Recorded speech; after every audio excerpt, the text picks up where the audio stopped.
esta noche. Hoy vamos a tratar de terminar con lo que empezamos el domingo, ¿sí? No este domingo, empezamos hace varios domingos que lo venimos empezando y lo vamos compartiendo así a medida que se va pudiendo. El tema de la vida de Moisés en la parte de este tiempo que estuvo, que el tiempo que estuvo siendo preparado por el Señor, ¿no?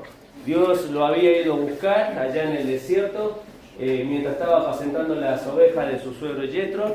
En ese lugar se le presenta, Dios lo llama, y habíamos visto a lo largo de todo este tiempo cómo Moisés siempre presentó una excusa para no hacer lo que Dios quería que hiciera en su vida. Y él miraba las dificultades, miraba los problemas, lo que tenía que enfrentar, y uno piensa cómo Moisés puede hacer eso, o cómo Moisés pudo hacer eso, y después se transformó en un hombre que, según el Señor lo define, no había otro más manso como él en la tierra. Y es porque el Señor estuvo trabajando con él, estuvo tocando su vida, estuvo haciendo ese trabajo de bisturí, abriendo el corazón de Moisés y mostrando las cosas que estaban en el corazón de Moisés, hasta llegar hasta esta última excusa que vamos a ver hoy, que no es muy largo, pero es la última excusa donde Dios llega a un punto que se enoja, ¿sí? Llega a un punto en que dice la palabra que utiliza, que se enciende como si fuera el fuego cuando se enciende de golpe.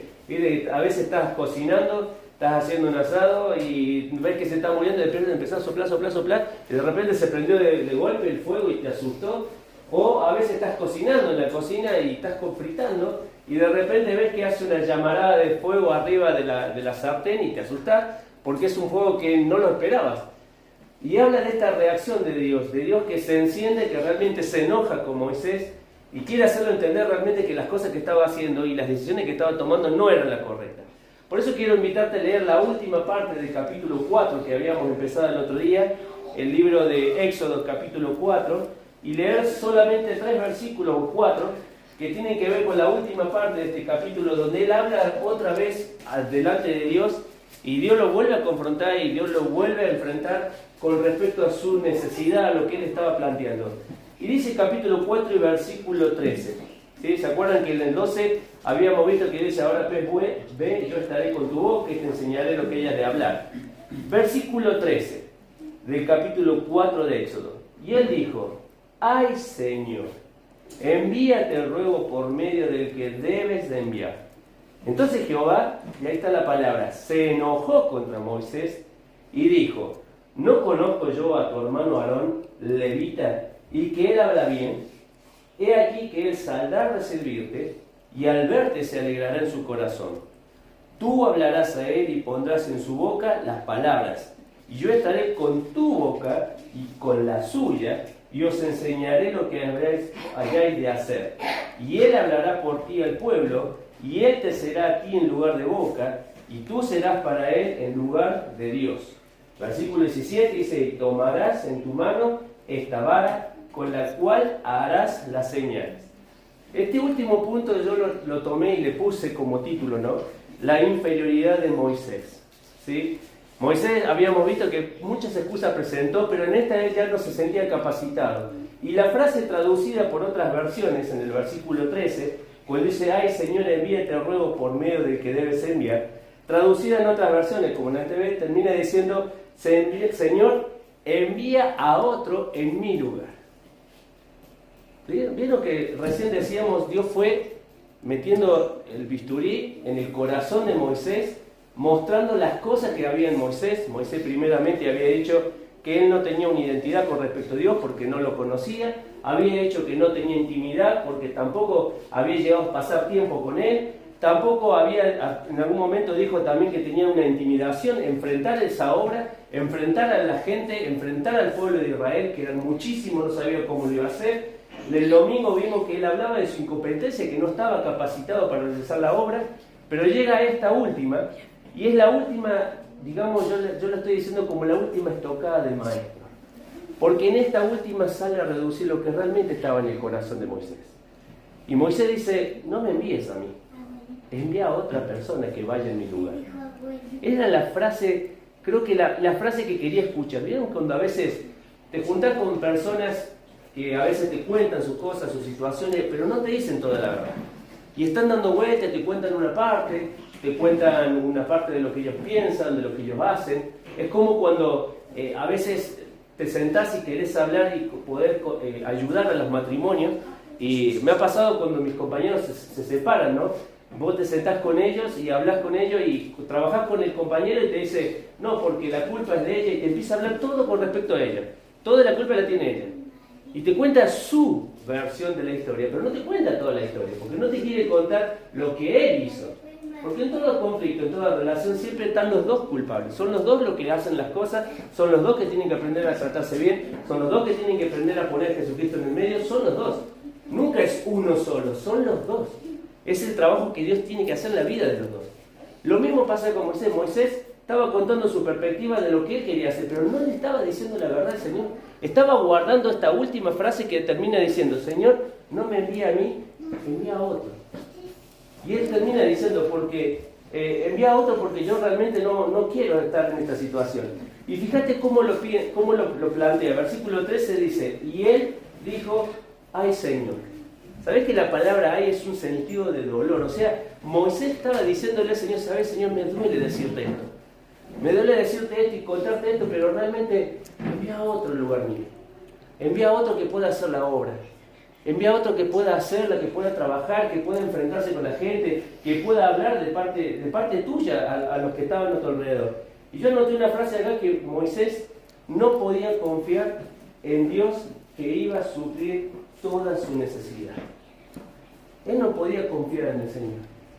Él estaba tan atemorizado de lo que tenía que enfrentar que en vez de estar enfocado en lo que Dios le estaba diciendo, estaba enfocado en sus propios temores y en las cosas que le pasaban en su corazón. Por eso se sentía que no era la persona indicada para ir y tenía que ir otro. Y tal vez muchas veces nosotros, a veces no nos queremos comprometer con una actividad, no nos queremos comprometer con un ministerio, o empezamos un ministerio y no lo seguimos, o empezamos una tarea y la dejamos a medio camino, la dejamos a mitad de año, la dejamos a 3/4 de año, no llegamos a terminar el año y abandonamos. Porque pensamos que tenemos tantas cosas que nos atemorizan, que nos paralizan, que no podemos avanzar, y el Señor nos está diciendo, realmente tenés que ir, yo te estoy mandando, yo te estoy comisionando. Yo te estoy poniendo en el lugar donde realmente yo sé que vas a funcionar. No era que Dios lo estaba mandando a Moisés a un lugar que no sabía lo que iba a hacer. No era que lo estaba mandando a un lugar donde sabía que no era la pieza indicada. Es como si yo quisiera agarrar un martillo y quiero meter un tornillo en la pared. ¿De qué me va a servir el martillo para meter un tornillo en la pared? Claro que le meto un martillazo y lo voy a meter a la fuerza o tal vez torcer el tornillo. Pero no cumple su función. Ahora Dios había pensado en Moisés y dijo, así como estás pastoreando a las ovejas, así quiero que pastorees a mi pueblo. Y termina diciendo acá a continuación, ¿cuál fue la respuesta de Dios? Versículo 14, entonces Jehová se enojó contra Moisés. ¿Saben que yo conseguí en la Biblia 5 casos en los cuales el Señor se enoja? Con Moisés se enojó 2 veces. Una fue esta, porque Dios le estaba diciendo, Moisés, andá a hacer la tarea que te estoy enviando, y él termina diciendo, no, Señor, no me envíe a mí, yo no tengo esa capacidad para ir, envía a otro. Entonces Dios, que dice acá, se enoja con Moisés. La segunda vez que se enoja, bueno, ya la vamos un poquito más adelante. Cuando golpea la roca. Exactamente, cuando golpea la roca y realmente tenía que hablarle a la roca para que la roca diera agua, y él golpea la roca y Dios se enoja con él. Vamos, Moisés dice, Dios se enojó conmigo a causa de ustedes. Se enojó conmigo, pero a causa de ustedes, de las cosas que estaban pasando en ese momento. Vamos a ver un ejemplo. Primera de Reyes, capítulo 11. Primera de Reyes, el capítulo 11. Quiero que veas ahí. Primera de Reyes, el capítulo 11. Una de las personas con las cuales Dios se enojó. Primera de Reyes, capítulo 11. Y el versículo 9 al 11. Capítulo 11, versículo 9 al 11. Y comienza diciendo el versículo 9. Y se enojó, ¿quién? Jehová contra quién? Salomón, porque cuando su corazón, por cuanto su corazón se había apartado de Jehová, el Dios de Israel, que le había aparecido 2 veces y le había mandado acerca de esto, que no siguiese a dioses ajenos, mas él no guardó lo que le mandó. Y dijo Jehová a Salomón, por cuanto ha hablado, Y dijo Jehová a Salomón, por cuanto ha habido esto en ti, y no has guardado mi pacto, y mis estatutos que yo te mandé, romperé de ti el reino, y lo entregaré a tu siervo. Y después termina diciendo, sin embargo, no lo haré en tus días por amor a David tu padre. Pero acá Dios se termina enojando. ¿Por qué se termina enojando? Porque Dios le había dicho. Primera cosa, no tenga tantos caballos porque vas a confiar en ellos. ¿Qué hizo Salomón? Comerciaba con caballos. Segunda de las cosas, no tengas mujeres. ¿Qué hizo Salomón? Tuvo un montón de mujeres. ¿Por qué no tenía que tener mujeres? Porque tenía un montón de mujeres, las mujeres le debieron su corazón. ¿Qué pasó con las mujeres? Le debieron su corazón. ¿Y dónde se encontraba Salomón? Se encontraba apartado de Dios. Entonces, ¿Dios le había dicho lo que iba a pasar? Sí. ¿Dios le había dicho lo que iba a suceder? Sí. ¿Había escuchado Salomón? No había escuchado lo que Dios le había dicho. Segundo ejemplo donde Dios se enoja con él, con otra persona. Números capítulo 22. Números capítulo 22. Números capítulo 22. Y acá tenemos otro personaje. Versículo 12 del capítulo 22. Y vamos a leer dos versículos más abajito. Dice capítulo 22 y versículo 12. Entonces dijo Dios a Balaam, no vayas con ellos, ni maldigas al pueblo, porque bendito es. ¿Sí? Balac, hijo de Zippor, rey de Moab, lo quería contratar a Balaam para que maldijera al pueblo de Israel. Entonces, Balaam hasta ese momento tenía una cuestión muy espiritual, muy cercana a Dios, y termina diciendo, Señor, ¿qué quieres que haga? ¿Voy o no voy? ¿Maldigo el pueblo o no maldigo el pueblo? Dios le dijo, versículo 12, ¿qué le dice? Entonces le dijo Dios a Balaam, no vaya con ellos, ni maldiga el pueblo, porque bendito es. Versículo 21 y versículo 22. Dice, así Balaam se levantó por la mañana, enalbardó su asna, ¿y qué dice? Y fue con los príncipes. ¿Qué le había dicho Dios? No vayas. No vayas con los príncipes que te vienen a buscar. Quédate acá, no vayas, porque Dios bendice ese pueblo. Termina diciendo el versículo 22, y la ira de Dios se encendió porque él iba. Y el ángel de Jehová se le puso en el camino por adversario, y con él dos criados suyos. Y el asna vio al ángel de Jehová que estaba en el camino con su espada desnuda en su mano, y se apartó el asna del camino, e iba en el campo. Entonces dice, azotó Balaam al asna, para hacerla volver al camino. ¿Qué cosa, no? El profeta de Dios supuestamente era el que tenía que escuchar la voz de Dios, y también era el vidente, el que tenía que ver las cosas que Dios quería que hicieran en ese lugar. Sin embargo, Balaam no estaba escuchando a Dios, porque hizo lo opuesto a lo que Dios le estaba diciendo, y segunda de las cosas, no estaba viendo lo que el asna veía. Un asna estaba viendo el ángel de Dios que estaba parado frente a ellos, oponiéndose a su camino, y sin embargo él quería seguir adelante. Recién alguien dijo, ¿cómo nos habla Dios? Y acá dijeron, a través de las circunstancias. A través de las circunstancias.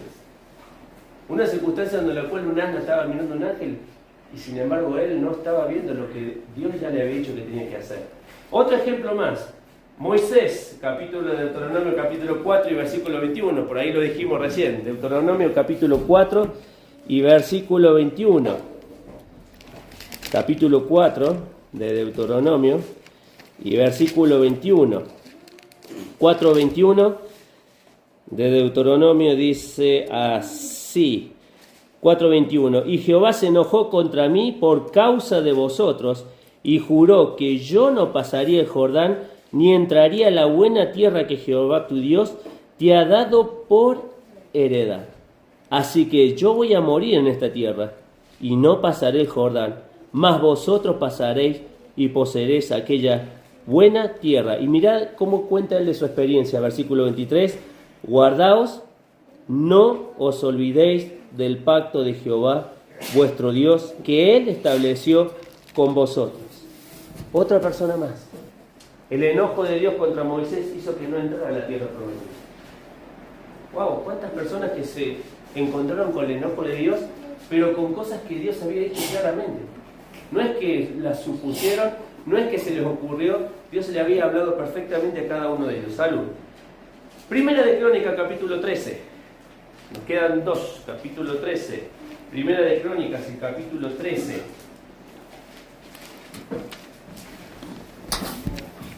Primera de Crónicas, el capítulo 13. Ahora digo. Capítulo 13 de Primera de Crónicas. Y el versículo para leer del 9 al 10. Primera de Crónicas, capítulo 13. Y versículo del 9 al 10. Pero cuando llegaron a la era de Quizón, Usa, ¿sí?, extendió su mano en el arca para sostenerla, porque los bueyes tropezaban, y el furor de Jehová se encendió contra Usa, y lo hirió porque había extendido su mano al arca, y murió allí delante de Dios. ¿Cómo estaban trasladando el arca desde la casa donde estaba guardada hacia Jerusalén, hacia la capital? La estaban trasladando a través de animales. Y si uno se pone a leer el consejo que Dios le está dando al pueblo de Israel, ya le había dicho que primero lo tenían que trasladar los levitas. Segundo, que la tenían que trasladar a través de las varas. ¿Para qué? Para que el arca no perdiera nunca el equilibrio y fuera transportada como correspondía. ¿Qué hizo el pueblo? La transportaba un grupo de personas. Segunda de las cosas, la llevaban a través de un carro que tiraban por animales, y en uno de los pozos hizo así el carro, y como el arca se iba a caer, tenía una buena intención de usar. Sí. ¿Quién de nosotros, si vamos a ver que alguien se está por caer, o alguien se está por resbalar, o algo se nos está por caer de la mesa, no vamos a correr para agarrarlo? ¿Quién de nosotros, si vemos a nuestros hijos que va a agarrar y meter los dedos en el enchufe, no vamos a correr para quitarlo de ahí en ese lugar y no pueda meterlo? Usa tenía una buena intención. No era que tenía una mala intención, pero no hizo las cosas como Dios las tenía que hacer, como Dios había pedido que se debían hacer. A veces podemos tener muy buenas intenciones para hacer las cosas de Dios. Podemos tener muchas ganas de hacer un montón de cosas, pero debemos hacer las cosas como Dios quiere que hagamos las cosas, con el corazón correcto, con la obediencia a su palabra, con un compromiso serio con Él, con un estado de comunión permanente con Él. Podemos tener muy buenas intenciones, pero aún así podemos estar haciendo mal las cosas si no buscamos el consejo de Dios. Y la última de ellas, en el Salmo 78. Salmo 78. Salmo 78 y versículo 56 al 59. Salmo 78, versículo del 56 al 79. ¿Llegaron todos al Salmo 78? Masquil de Asaf. Dice ahí el versículo 56 al 59. Pero ellos tentaron y enojaron al Dios Altísimo, y no guardaron sus testimonios, sino que se volvieron y se rebelaron como sus padres, y se volvieron como el arco engañoso, le enojaron con sus lugares altos, y le provocaron a celo con sus imágenes de talla. Lo oyó Dios y se enojó en gran manera, aborreció. ¿A quién? A Israel. Si hay algo que siempre nos gusta hablar de la palabra de Dios, es cuando hablamos de que Dios es amor. ¿Sí? A veces cuando vamos a predicar a las personas, siempre nos sale primero esto, ¿no? Que Dios te ama, que Dios realmente es un Dios justo, que es un Dios que ama a todas las personas, murió en la cruz, y por ahí le decimos versículos, ¿no? San Juan 3:16 y otros versículos más. Pero también tenemos que reconocer que Dios tiene otra faceta, que es un Dios justo. ¿Sí? Es un Dios que no admite otros dioses que compitan con Él en nuestra vida. Es un Dios celoso, dice Hebreos. ¿Celoso de qué? No el celo egoísta de nosotros de lo que queremos para mí. Es un celo en la cual habla de su pertenencia. Él nos ha comprado cada uno de nosotros. Él ha hecho de que nuestras vidas que no tenían sentido, hoy tengan sentido. Él ha hecho que nosotros que estábamos perdidos, sin Dios, sin Cristo y sin esperanza, hoy estemos parados en la eternidad. Él ha hecho que, como decíamos el domingo, lo vil, lo menospreciado, lo que el mundo despreciaba, ha escogido Dios ¿para qué? Para un propósito. Entonces cuando uno mira todo lo que encuentra en la Biblia, encuentra que Dios, así como es amor, es justo y también se enoja. También se enoja. Y la pregunta es, ¿cómo se enoja Dios? Si miramos y prestamos atención a los ejemplos que dijeron, cada vez que Dios le habló y les dijo algo que tenían que hacer, y el pueblo descaradamente, o la persona que lo tenía que cumplir, ¿qué hacía? Lo contrario. Pregunta del millón. ¿Estará enojado Dios conmigo?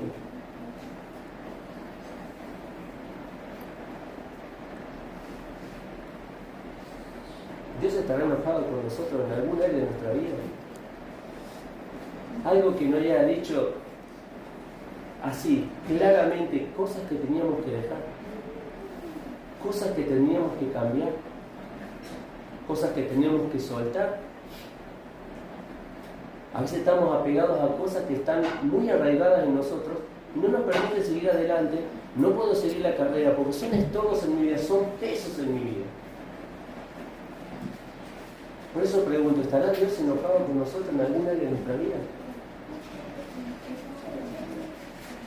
Dios le dijo, no solo la respuesta que se enojó, volvamos ahí a Éxodo capítulo 4, sino que aparte de que le dijo que le iba a ayudar, y dice cómo le iba a ayudar. Versículo 14, después de que dice que se enojó, dice, ¿no conozco yo a tu hermano Aarón, a Aarón el levita, y que él habla bien? No solo que Dios se enojó con él para mostrarle su desagrado, pero sino también le dijo, ¿sabes cómo te voy a ayudar? Con tu hermano. Tu hermano va a ser la voz cantante de las cosas que vos vas a hablar. Y dice ahí el versículo que leíamos, no conozco yo a tu hermano Aarón, el levita. Ahora, yo quiero hacerte un hincapié y con esto terminamos. ¿Qué diferencia entre Moisés y Aarón? Porque a Aarón le dijeron, vas a ser la voz del que habla. Y acá dice, por lo que está comentando, que no solamente se puso contento por lo de encontrarse con su hermano, se puso contento ahí la palabra con todo lo que estaba viviendo. O sea que la propuesta que Dios le hace a Aarón, Aarón la toma ¿con qué? Con alegría. Y la propuesta misma que le había dado a Moisés, Moisés ¿cómo la tomó? Con excusa. Y esta es una realidad para cada uno de nosotros. ¿Cuál es la actitud que tenemos cuando el Señor nos habla? ¿Sos como Moisés que empezó a presentar excusas? ¿O sos como Aarón que la recibe con gozo? Y dice, sí, yo lo voy a hacer. Es más, no era que Aarón iba a hablar solo por más que tuviera la capacidad, porque termina diciendo que no solo le iba a ayudar con Aarón, sino que le iba a ayudar ¿a quién ahora? A los dos. Dice el versículo 15, y he aquí que él habla, y tú hablarás a él, y pondrás en tu boca palabra, y escucha bien, y yo estaré con tu boca, y con la de ¿quién? Con la de Aarón, y os enseñaré lo que hayáis de hacer. ¿Plural o singular el verbo? Otro secreto, podemos tener capacidades, pero tiene que ser el Señor que alimente esa capacidad. Solo la capacidad suena como metal vacío, ¿se acuerdan como decía?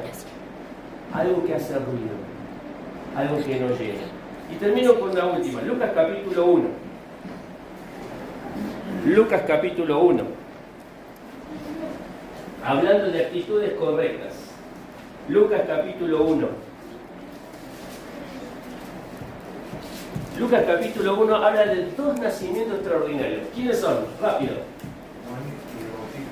Juan el Bautista y Jesús. Y habla de los dos nacimientos extraordinarios a través de un ángel que va a hablar de ¿quién? María. A las dos madres va a hablar. Entonces la primera, capítulo 1, ¿sí? Del libro de Lucas, vamos a ver a Zacarías, capítulo 1, versículos 19 y 20.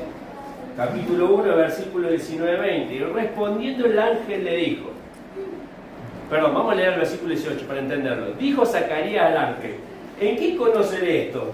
Porque yo soy viejo y mi mujer es de edad avanzada. Versículo 19. Respondiendo el ángel le dijo: yo soy Gabriel, que estoy delante de Dios y he sido enviado a hablarte y darte estas buenas nuevas. Y ahora, dice, quedarás como mudo y no podrás hablar hasta el día que esto se haga, por cuanto que no creíste a mis palabras. El mismo ángel se traslada a donde está María y le habla a María. Versículo, capítulo 1, estamos ahí nomás, capítulo 1, versículo de 36 en adelante, y dice: y he aquí, tu parienta Elizabeth, ella también ha concebido hijo en su vejez, y este es el 6º mes para ella, la que llamaban estéril, porque nada imposible para Dios. Versículo 38, entonces María dijo: he aquí la sierva del Señor, hágase conmigo conforme a tu palabra. Y el ángel se fue de su presencia. Mismo ángel, mismo milagro, dos actitudes distintas. Uno cuestionando lo que iba a estar haciendo Dios y no creyendo lo que Dios le estaba diciendo, y la otra diciendo: Señor, como tú dices, así se haga. ¿Cuál es la actitud nuestra con respecto a cuando Dios nos habla? La base de todo pecado en nuestra vida, ¿saben cómo se llama? Incredulidad. Dios nos dice: poneme en primer lugar, todas las demás cosas te serán añadidas. ¿Qué hacemos nosotros? No creemos. Pongo primero todas las cosas que yo quiero y después el reino de Dios y su justicia.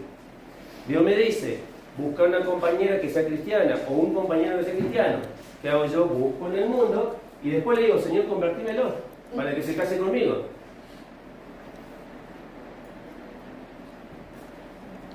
Y podemos decir un montón de ejemplos más. Estaríamos toda la noche de cosas que la raíz de eso es porque no le creemos a Dios. ¿Cómo termina la historia de Moisés? Último versículo, capítulo 4, versículo 18 de Éxodo. Así se fue Moisés, y volviéndose a su suegro Yetro, le dijo: iré.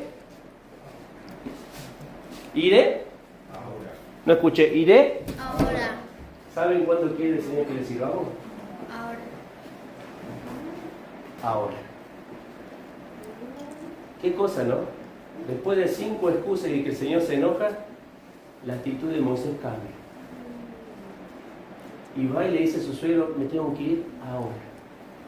El Señor me llamó para que haga esta tarea ahora. ¿Saben qué? Tenemos muy cortita la vida. Y mientras más estemos ocupados en las cosas del mundo, menos tiempo le vamos a dar al Señor. Y el Señor está pidiendo que hagamos al revés, que cumplamos con las cosas del mundo. ¿No lo dijo el Señor? Dad a César lo que es de César y a Dios lo que es de Dios. Cumplamos con nuestro trabajo, seamos los mejores empleados, pero no dejemos que el trabajo nos esclavice a nosotros. Cumplamos con nuestros deberes como ciudadanos, compañeros que están al lado, vecinos, cumplamos con ellos, pero no dejemos que sea el Señor el primer lugar en nuestra vida, en todas las cosas que hacemos. Entonces te animo a que hoy mires la vida de Moisés y diga: ¿no estaré yo haciendo un par de excusas por ahí, con buenas intenciones, de las cosas que Dios me ha dicho que haga y no estoy haciendo? Que el Señor te ayude a pensar y que realmente nos ayude a cada uno de nosotros capacitar. Vamos a orar y a terminar este tiempo. Padre, te damos gracias por darnos esta noche. Preciosa es la lluvia, Señor, que nos bendice del cielo, pero preciosa también es tu palabra, Señor, que llega a nuestro corazón. Señor, te rogamos que nos ayudes a cambiar de actitudes.